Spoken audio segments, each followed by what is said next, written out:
100 cause I'm in control. Hypnotic, couldn't see a couple shots of Patron. I ain't feeling alright, I get your eyes a kite. Party poppin', shorty said she self-deleted. I ain't snapping and popping either, I'm bobbing my head or I'm just standing there watching. I'm a hustler, I hustle, you can tell that I'm paid and I protect what I got. I'm in the house with my blade, nigga, you front, you gon' get it. Okay, now maybe I'm sitting, cause I want you to treat it. Yeah, I be on that shit it. You should see when I'm stunting, I flash the stones to be bunting. Push the whip, see me. Kia ora te whānau, welcome to our brand new phase. So, as you will soon see, we are going to be very deep into this hypertrophy phase, and there's a lot of different things that we're going to be doing. There's going to be a lot of moving parts, and there's also going to be a lot of new volume.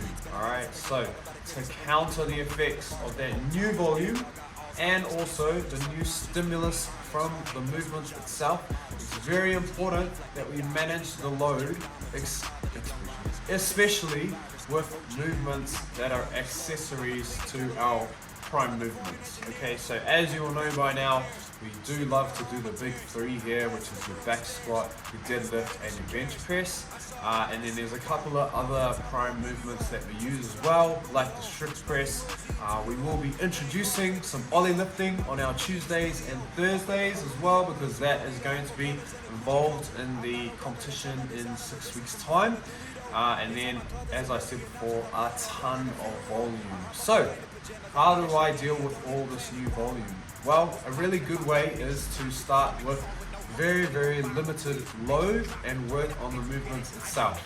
Number one, new stimulus comes from doing movements that you aren't accustomed to. So, if you haven't been doing much lunges, or Bulgarians, or step-ups, basically any movement, it's really important that you start with a basic regression of those movements, or that movement, and then you slowly progress it over time. What you'll find is once you adapt and become more familiar with the movement itself, then the strength will kick in, the DOMs will go away, and you'll feel a lot more comfortable with increasing things like the weight of that movement.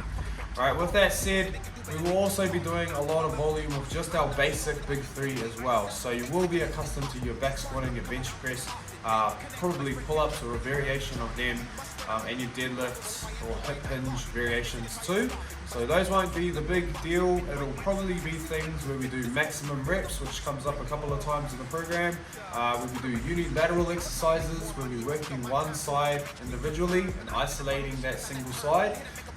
And then maybe some of the core work as well. So my advice to you is to take your time with those movements, allow your body to just do the movements, put emphasis into the movements that you're already familiar with, like the big three, and then kind of taper back, like forcibly make yourself not go too heavy on those movements. I'm not going to call you out or say like, is that all you're lifting for your accessory work? Because that's all it is at the end of the day. It's just going to help to improve the bigger lifts that we do, which is what we really enjoy here. And over time you're going to get better at them anyway. But we have a nice big block for this hypertrophy phase, which will kind of become a strength hypertrophy hybrid after we finish this phase as well. So essentially it's going to be almost like a 4 to 6 month block.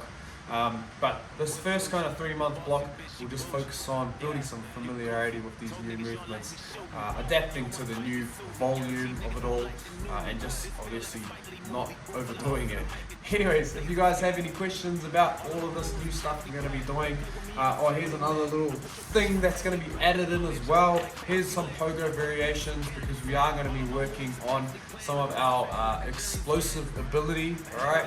But as I said before, there are regressions and tons of variations to all of those movements too, and it's not really important for you to go straight to a box jump if you're still not used to doing pogos, and if you still need to build some resilience and some familiarization with the earlier movements before we move on. And that's why I made these sheets with the pogo variations, because as you all know, everyone's at different levels for different things, and I like to respect that by obviously identifying it and providing variations for everyone. So please do not hesitate to ask. It's all about moving up, it's all about improving, and we can do that all as a big, great group if we work together. Sweet as team, have a good one, and I look forward to the start of next week. Let's go.